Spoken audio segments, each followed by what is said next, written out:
Botany class की इस video में हम पढ़ेंगे जिम्नोस्पर्म के जनरल कैरेक्टर्स के बारे में। इन्हीं को कहते हैं अनावृत बीजी पौधे। जिम्नोस्पर्म में लीफ स्कार्स क्या है, जिम्नोस्पर्म में कौन कौन से प्लांट्स को सम्मिलित किया गया है, secondary growth, annual rings, poly embryony, companion cells present होती है या एब्सेंट होती है, हेटेरोस्पोरस, इसके मेल कोन और फीमेल कोन्स के बारे में, इनके जननांग शंकु कैसे होते हैं, इनमें अल्टरनेशन ऑफ जनरेशन पाया जाता है कि नहीं। इस प्रकार से इन सभी के बारे में इस वीडियो में हम डिस्कस करेंगे। सबसे पहले देख लेते हैं जिम्नोस्पर्म की मीनिंग क्या है। तो जिम्नोज का मतलब है, जिम्नोज की मीनिंग है नेक्ड और स्पर्मा की मीनिंग है सीड। हिंदी में इसी को कहेंगे नग्न बीज।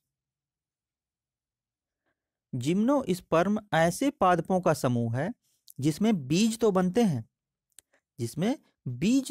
हैं, लेकिन पुष्प नहीं होते हैं और ओवरी भी नहीं होती है।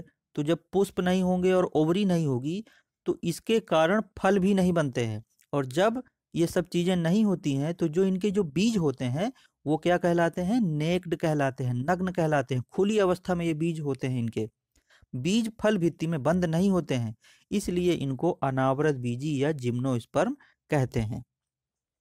जिम्नोस्पर्म अत्यंत प्राचीन पौधों का समूह है और जो इनकी उत्पत्ति हुई थी वो किस महाकल्प में हुई थी, तो इनकी उत्पत्ति पैलियोजोइक महाकल्प में हुई थी। और जो जिम्नोस्पर्म है वो अधिकांश जीवित जो जिम्नोस्पर्म है एवरग्रीन ट्रीज यानी कि सदाबहार पौधों के रूप में है, अथवा कुछ जो है छूप श्रब्स यानी कि झाड़ियों के रूप में भी पाए जाते हैं। ये पौधे बीजाणुद्भिदी यानी कि स्पोरोफाइटिक है तथा रूट, स्टेम व लीव्स में विभेदित होते हैं। अधिकांश जो जिम्नोस्पर्म के प्लांट हैं वो स्पोरोफाइटिक हैं और अधिकतर जड़, तना और पत्ती में विभेदित होते हैं। और इनमें किस प्रकार की जड़ें पाई जाती हैं, तो इनमें मूसला जड़ें पाई जाती हैं, टैप रूट्स पाई जाती हैं। ये जो हम चित्र देख रहे हैं ये टैप रूट्स है, तो इनमें मूसला जड़ें पाई जाती हैं। अब अगर एग्जाम्पल की बात करें कि जिम्नोस्पर्म में कौन कौन से प्लांट सम्मिलित होते हैं, तो इनमें मेनली साइकस, पाइनस, नीटम और देवदार का जो पौधा होता है, ये कुछ पौधे हैं जो जिम्नोस्पर्म के एग्जाम्पल हैं। स्टेम जो होता है, इनका तना जो होता है वो इरेक्ट ऊर्ध्व अधिकांशतः शाखित होगा और कुछ में अशाखित भी होगा। यानी कि जैसे कि ये साइकस है, इसका जो स्टेम है ये पूरा सीधा खड़ा हुआ तना हुआ है, इसमें कोई भी ब्रांच नहीं निकल रही है। तो ये हो जाएगा कि साइकस में जो तना है वो अशाखित है। और जो ये पाइनस का प्लांट है इसमें ब्रांच निकली हुई है, इस तने से शाखाएं निकली हुई हैं, इसलिए इस पाइनस के प्लांट को कहेंगे कि इसका जो स्टेम है वो शाखित है और साइकस में अशाखित है। जो इनका स्टेम होता है और क्या होता है, ये काष्ठीय होता है यानी कि वुडी होता है। जो पाइनस का प्लांट है इसमें भी स्टेम में वुड है, वुडी है, और जो साइकस का प्लांट है इसमें भी स्टेम वुडी यानी कि इनमें लकड़ी पाई जाती है इनके तने पे। अब इसके बाद है जो पर्णदाग। पर्णदाग क्या होते हैं, लीफ स्कार्स इसको कहते हैं। इसकी उपस्थिति जिम्नोस्पर्म के स्तंभ का एक विशेष लक्षण है।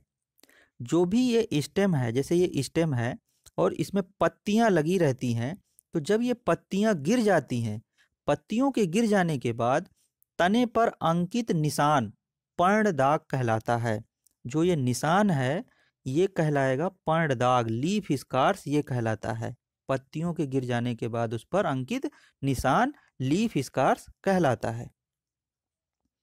स्टेम का कार्टेक्स पैरेंकाइमी कोशिकाओं से बना होता है। कार्टेक्स की कुछ कोशिकाओं में क्या पाया जाता है, स्टार्च ग्रेन्स अथवा टैनिन पाया जाता है। ये जो डायग्राम है ये टीएस ऑफ पाइनस है, TS of pinus stem. Pinus के स्टेम की टीएस काट है। ये सबसे ऊपर का भाग एपिडर्मिस है, ये रेजिन कैनाल है, ये कॉर्टेक्स है। जो स्टेम का अधिकांश भाग होता है वो किसका बना होता है, कॉर्टेक्स का बना होता है। इंडोडर्मिस, कैम्बियम, फ्लोयम, जाइलम, पिथ, जो बीच का भाग है ये पिथ है, मेडुलरी रे और टैनिन सेल्स पाई जाती हैं। फ्लोएम चालनी नलिकाओं यानी कि सीव ट्यूब्स तथा फ्लोएम पैरेंकाइमा से बना होता है। नीटे लीज के गड़ों को अगर छोड़ दिया जाए तो अन्य सभी गड़ों में ये जो सह कोशिकाएं हैं यानी कि कंपेनियन सेल्स हैं नहीं पाई जाती हैं। देखिए, ये जो फ्लोएम होता है उसका निर्माण किस प्रकार से होता है? 4 प्रकार की कोशिकाओं से मिलकर बना होता है। पहला होता है चालनी नलिकाएं यानी कि सीव ट्यूब्स, दूसरा है सह कोशिकाएं, तीसरा है फ्लोएम मृदुतक और चौथा है फ्लोएम तंतु। तो फ्लोएम का जो निर्माण होता है वो 4 प्रकार की कोशिकाओं से होता है। और हमें पता है कि जो जाइलम का फंक्शन क्या है? जाइलम का फंक्शन है वाटर का सर्कुलेशन और फ्लोएम का फंक्शन है फूड पदार्थ, जो खाद्य पदार्थ हैं उनका सर्कुलेशन करना। प्लांट के अंदर जितना भी सर्कुलेशन है फूड का वो फ्लोएम के द्वारा होता है। तो इसी में जो ये सर्कुलेशन होगा फ्लोएम जो बना होता है वो कॉम्पेनियन सेल्स और सीव ट्यूब्स के द्वारा बना होता है। तो जो ये सीव ट्यूब हैं, ये हम इस चित्र में देख रहे हैं, ये सीव ट्यूब्स है, चालनी नलिकाएं, और जो इसके बगल में ये संरचना है, ये स्ट्रक्चर है, ये कहलाती है कॉम्पेनियन सेल्स। ठीक है, तो जो ये कॉम्पेनियन सेल्स है ये सिर्फ नीटे लीज गढ़ को छोड़कर अन्य सभी गढ़ों में ये सहकोशिकाएं नहीं पाई जाती हैं। और इस समूह के जो सभी पौधों में द्वितीयक वृद्धि होती है, सेकेंडरी ग्रोथ होती है। द्वितीयक वृद्धि का मतलब है कि जो तने की मोटाई है वो कहलाती है सेकेंडरी ग्रोथ।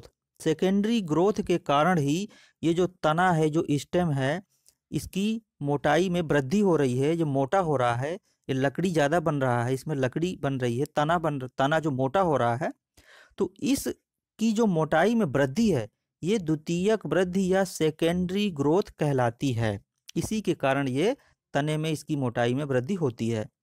और जो ये हम देख रहे हैं ये रिंग, ये कहलाते हैं एनुअल रिंग्स यानी कि वार्षिक वलय। और इन्हीं वार्षिक वलय के द्वारा क्या किया जा सकता है? इन्हीं वार्षिक वलयों के द्वारा ही वृक्ष के आयु की गणना की जा सकती है कि वृक्ष कितने वर्ष पुराना है। इसी के द्वारा इनकी गणना की जा सकती है, एनुअल रिंग्स के द्वारा। इस समूह के पौधे हेटेरोस्पोरस यानी कि विषम बीजाणु होते हैं। अब है कि जो इनके जननांग शंकु हैं, जो क्या कहलाते हैं? कोन कहलाते हैं। ये जो हम देख रहे हैं संरचना, ये कोन कहलाते हैं। तो इनमें से ये वाला जो स्ट्रक्चर है ये फीमेल कोन है और ये मेल कोन है।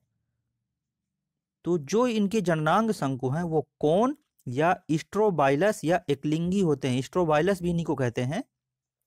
जो मेल कोन है वो लघु बीजाणु पर्णों का बना होता है।